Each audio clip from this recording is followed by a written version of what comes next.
Welcome back to the Deep Dive. Today, we're really strapping in for the 47th Ryder Cup, Bethpage Black, New York. I mean, it's always intense, but this year feels different. It really does. And this deep dive, it's built for you based on all the morning reports we've got dated today, September 25th, 2025. And what we're seeing, honestly, it feels less like just a golf tournament and more like this massive convergence. You've got huge corporate logistics, almost military level prep by the teams, and, well, a potential weather disaster just sitting there. That's exactly our mission today, to get past the usual sports chat and really look at the whole machine around the game. We're digging into the frankly, surprising logistics, the kind of extreme strategic prep going on, and that unique Bethpage Black atmosphere. Loud, rowdy. Okay, let's unpack this, because the real fight here, it isn't just USA versus Europe on the scorecard. It's the organizers versus nature versus the nightmare logistics versus, 40,000 plus fans every single day? 40,000. The complexity is just, it's genuinely astounding. And that kind of complexity, it needs serious cash. This thing runs on corporate muscle. You look at the worldwide partners, Aon, BMW, Capgemini, Citi, DP World, Rolex. These are the big guns. And it's more than just sticking a logo on a banner, right? It's a strategic play. Yep. They're investing in this really intense U.S. versus Europe story. Exactly. But what's really interesting, though, is how global that lineup is. It shows the Ryder Cup is bigger than golf now. It's this huge platform. And look at the specific roles. Enterprise Mobility, they're a new worldwide supplier, signed up through 2027. Focusing on logistics. Right, which makes total sense given how spread out everything is, how many moving parts there are. And then you get these really niche but crucial partners, like Ralph Lauren. Okay, they're doing the Team USA outfits, the look. But the one that jumped out at me, Heritage Landscape Supply Group, the agronomic sponsor. Okay, agronomic sponsor. Sounds maybe a bit dry, like lawn care. Yeah, exactly. It's so much more than lawn care, especially at Bethpage Black. I mean, this is the course with that famous warning sign, right? Recommended only for highly skilled golfers. Yep.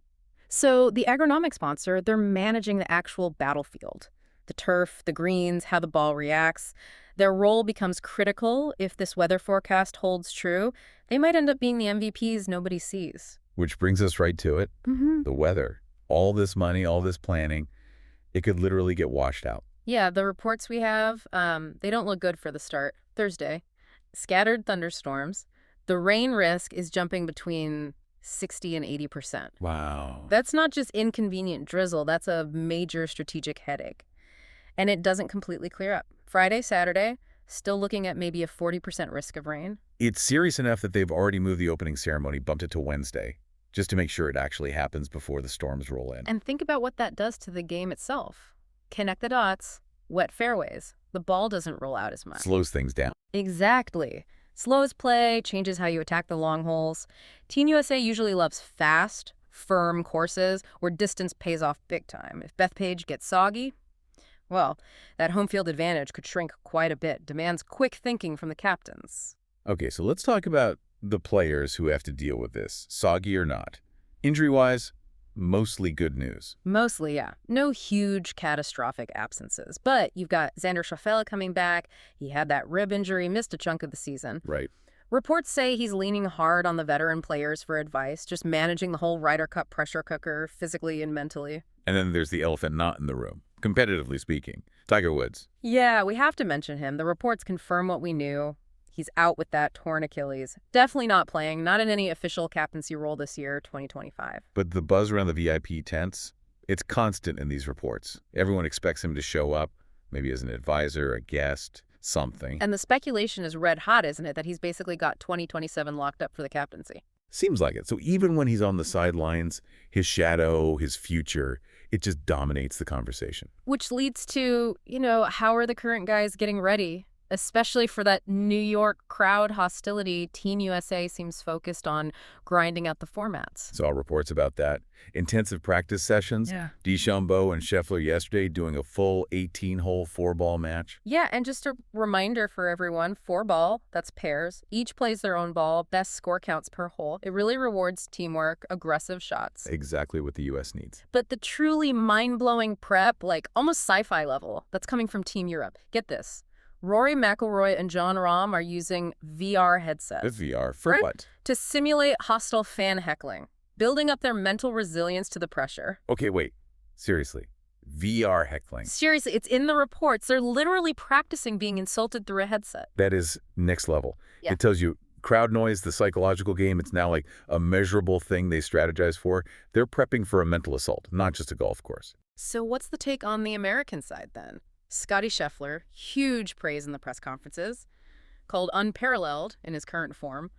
But there's always a but, isn't there? There is, and it's the Tiger comparison, but not in a good way for Tiger, ironically. Scheffler is apparently very aware of and actively trying to avoid Tiger Woods' surprisingly weak Ryder Cup record. Right. High pressure, yeah.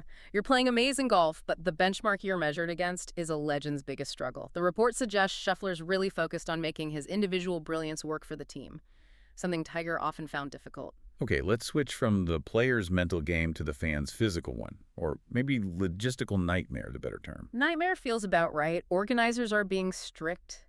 Absolutely zero on-site public parking. Zero. So how do 40,000 people get there? Mandatory route. Long Island, Railroad to Farmingdale Station. Then mandatory shuttles to the course. It's creating chaos even before the event starts. People are apparently already camping out for good spots in the shuttle queues. Wow, camping for shuttle access. It's classic high-volume event versus limited local roads, right?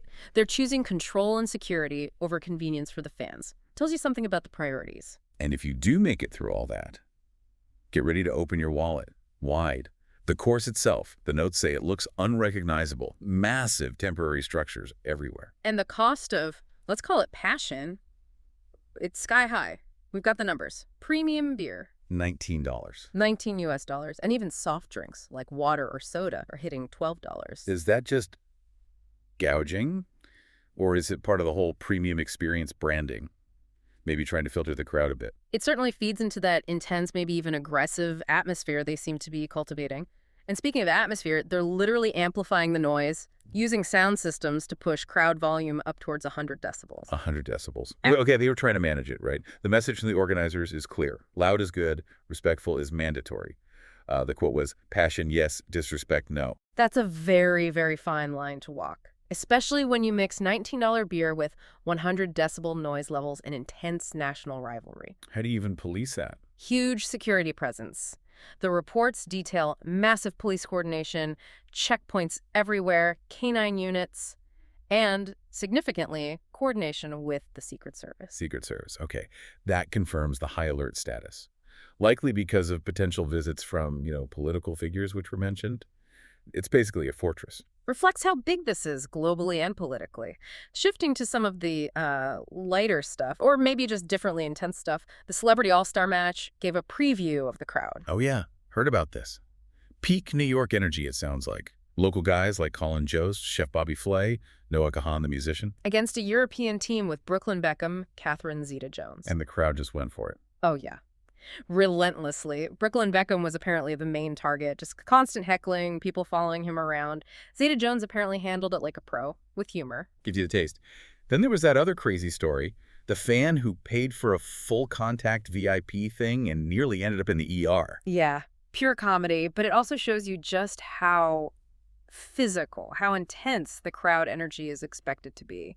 We also saw notes about fans wearing those "Make Golf Great Again" caps.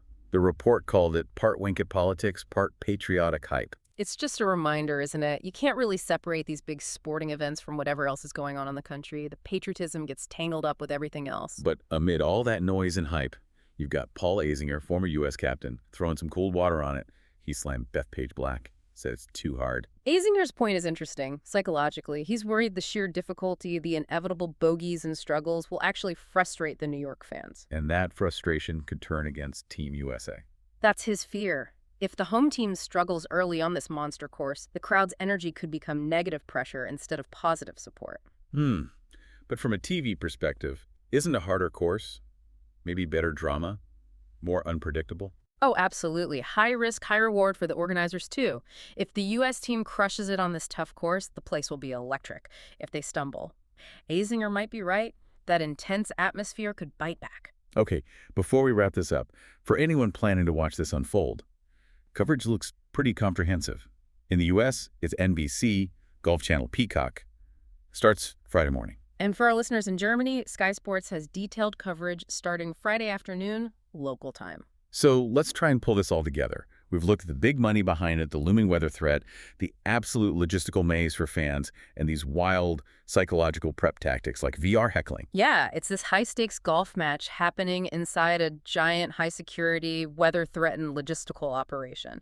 It's like a perfect storm of difficulty. It really is. We've covered everything from that $19 beer, the 100 dB sound plan, the mandatory train rides, the VR insults. This deep dive, it really shows how incredibly professionalized, monetized, and just, psychologically intense, top-level sport is now. The prep alone tells a story. I mean, players needing virtual reality to handle heckling. Organizers trying to engineer passion but ban disrespect while cranking the volume to rock concert levels. It does make you wonder. So here's maybe the final thought for you, the listener, to chew on. Given the huge cost just to be there, the fortress-like security, the need for VR training against your own fans, what does this say about modern sports fandom? Is this super managed, super expensive, super loud Bethpage experience? Is it actually helping the spirit of the Ryder Cup, or maybe hindering it? Something to think about while you watch them try to make a putt, yeah. Dodging virtual insults and maybe hoping they don't have to take the Long Island Railroad home. Definitely something to think about. That's it for this deep dive. Hope you feel prepped for the beautiful chaos to come.